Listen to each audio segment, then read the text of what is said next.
Pinakabagong sapatos ni Kyrie Irving. Tara, tignan natin. Oh! Narito na nga ang pinakabagong Antakai Speed 2. Unang-una niyong mapapansin is yung kanyang napakalaking logo.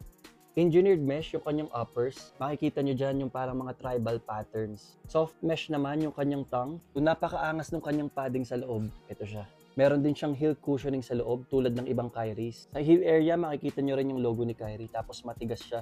Very stable. Napansin ko rin agad na meron siyang TPU dito sa gilid. Ayan, nagsisilbing lateral containment. Tapos ito yung itsura ng kanyang traction. Solid rubber. Matigas siya at halatang pwede rin pang outdoor.